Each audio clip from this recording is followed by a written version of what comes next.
Hey YouTube, welcome back to the Slightly Rotten Carving channel. I am your slightly rotten host, and today I'm going to sharpen this chainsaw chain and tell a story about something very bad that I did years ago. And I'm going to tell this story because I want to, because it's probably kind of entertaining. And so the story starts back in 2011. I was living in my mommy's attic because I was a pathetic loser and I was addicted to opiates.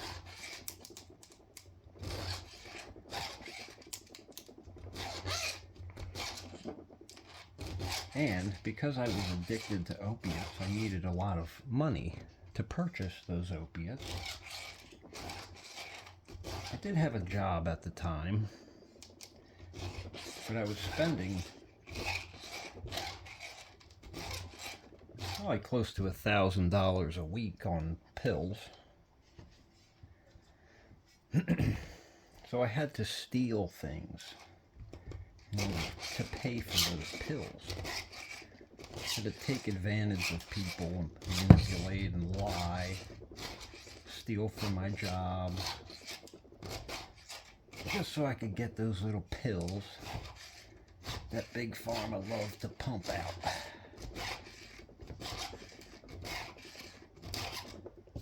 So that's what I did. I stole, and I manipulated, and lied.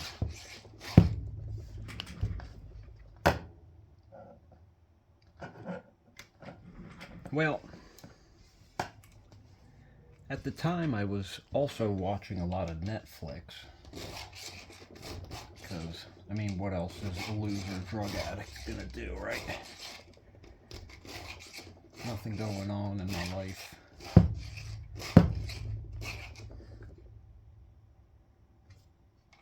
I would sit in my mom's attic after I got my drugs and just get high and watch Netflix, play video games. Again, as a loser would do. Well, one of the documentaries I watched on Netflix was about a guy who used to rob banks.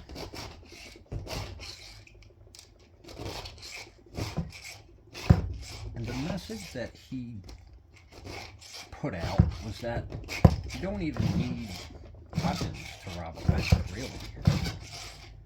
You can just walk in and demand money, essentially. Frighten people, terrorize people, and they'll give you the money. And me, being a horrible piece of shit, and a drug-addled moron,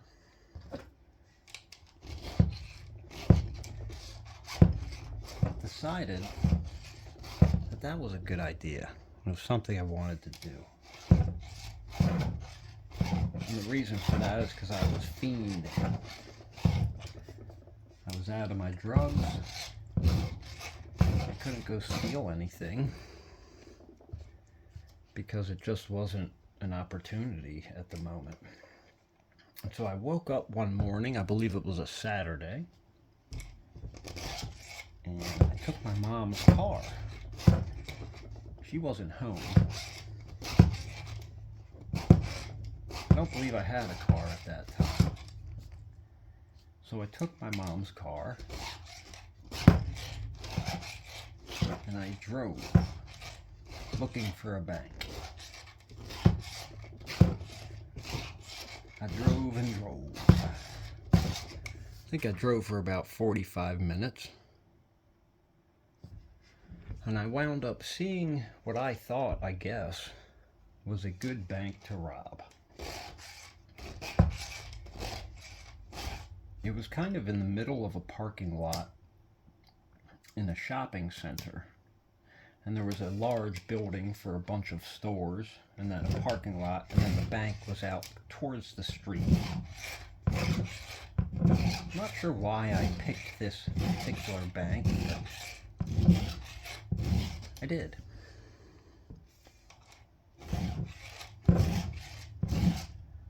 Well, there was a bunch of construction equipment parked maybe 30 to 40 feet away from the bank, kind of up against a row of trees that blocked the view from the street. So because I was such a genius, I decided to park behind that equipment so nobody could see my car or license plate. So I did that. Parked the car. I don't remember if I had some type of motivational speech or something, but either way, got out of the car wearing all black sweatpants, black sweatshirt, and a black ski mask.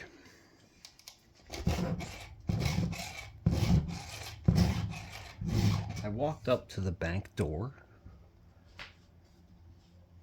and I put my ungloved hand on the handle and walked in.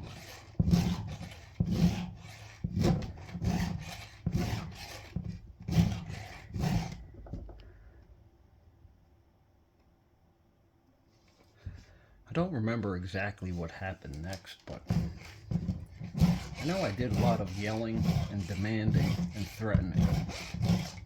And I know that it was a woman at the desk.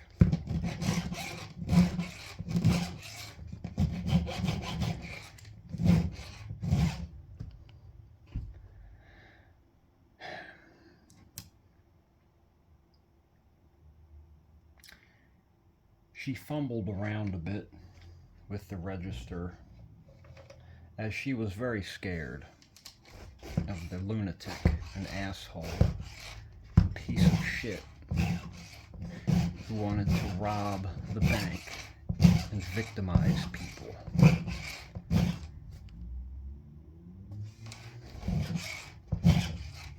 But eventually, she handed over some cash,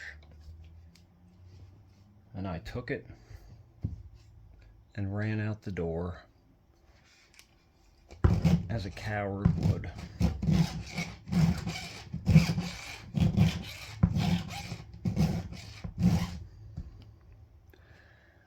I got into my car, or my mom's car, and I sped off with no regard for those I had just victimized, but only the thought of getting my fix. I think it was only a few minutes later that I called my drug dealer and set up an appointment for those lovely, lovely little big pharma pills.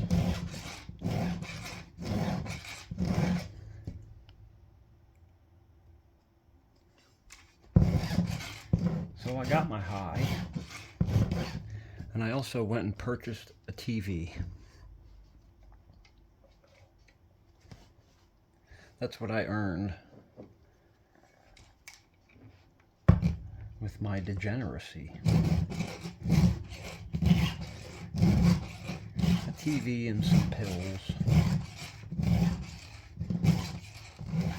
Meanwhile, I had frightened the hell out of an innocent person, a handful of innocent people, and I had taken something that didn't belong to me, and I didn't give a rat's ass about it.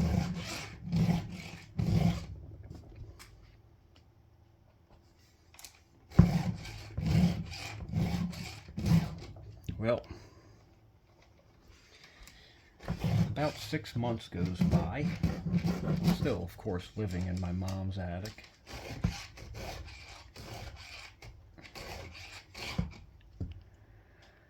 And one day, there's a knock on the door while I'm upstairs.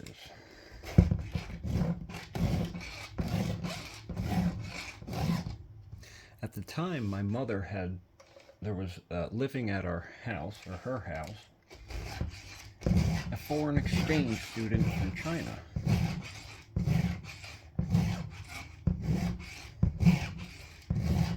So she got to witness the FBI and the state police come up to our door, my mom's door, knock up, and tell them they needed to see me.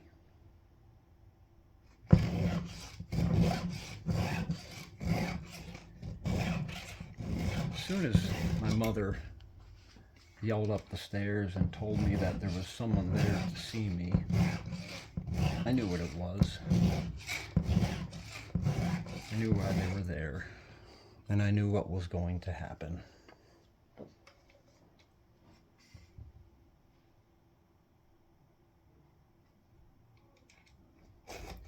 And it did happen. They arrested me, questioned me, and I, of course, denied it.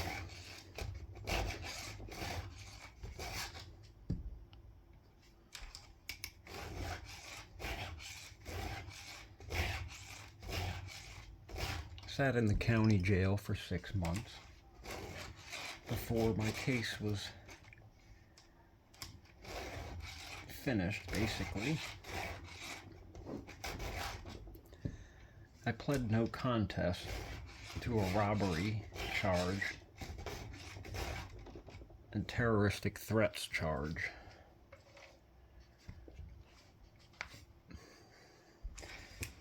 And I was sent to state prison to serve my 16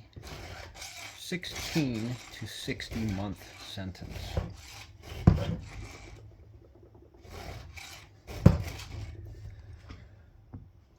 A pretty light sentence considering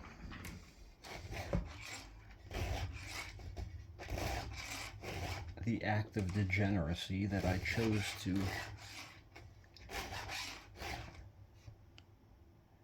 force upon other people.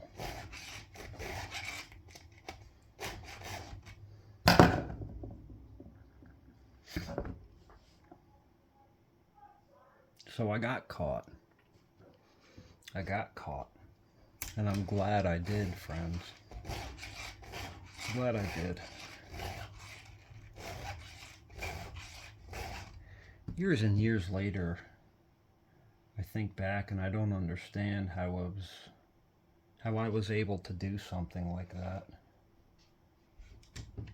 All for a little pill. All for a high.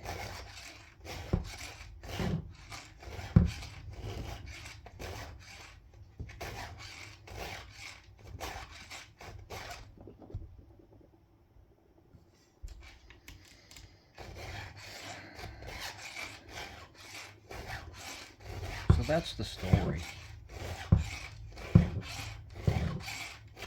When I robbed the bank and got caught. I only got about $3,000.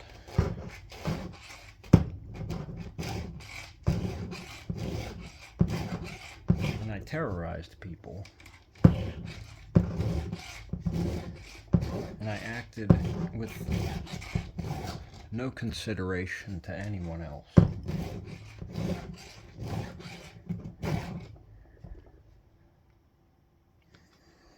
At this point, I hope that the people in the bank that day were able to move on with their lives and weren't affected too much.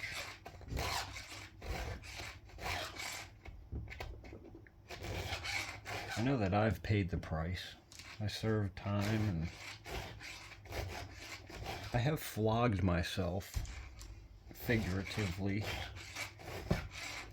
for the crimes that I've committed in my life, you know?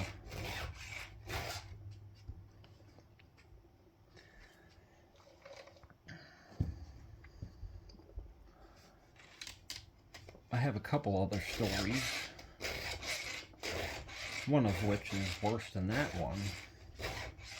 And I'm going to save for another time.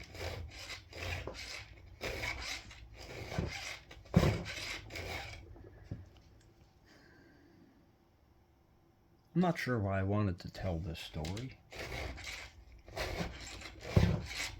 I don't think I've ever really told it in this manner, thoroughly and with a bit of detail.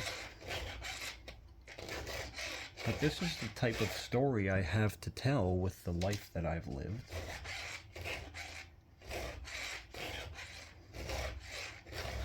And I suppose maybe someone can relate to it out there.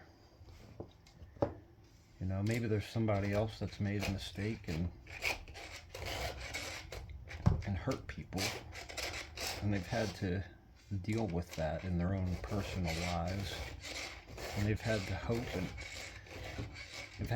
that whoever they harmed has been able to move on with their life.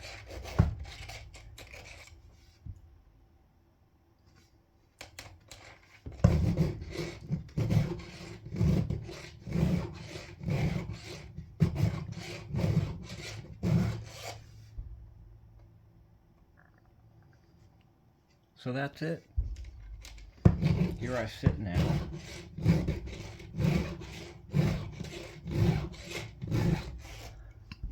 In my mother's basement. Still a loser. Still a loser. But one who has changed substantially since making his mistakes.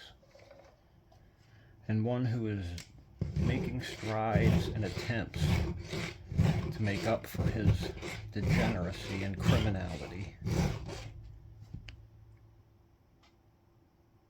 And I suppose that's worth something. I suppose that's worth something.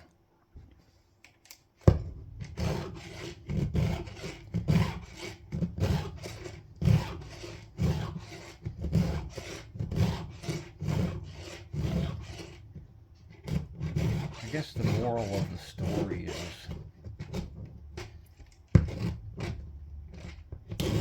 don't be a degenerate.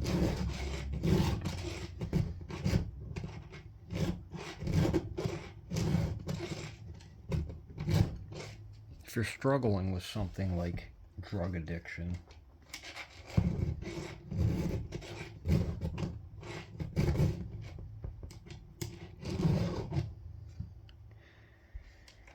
please understand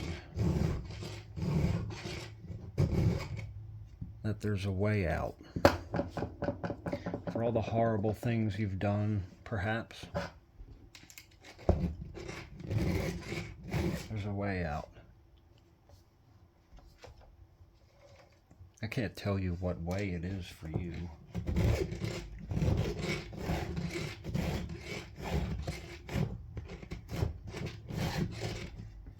But there is a way. There's a way for you to exist without being a degenerate.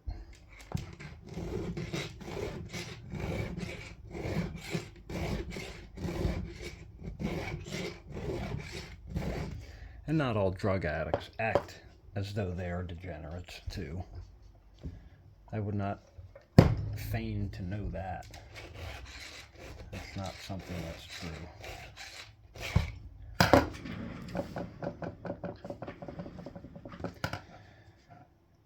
So that's that story. And I think that's where I'll leave it today, friends.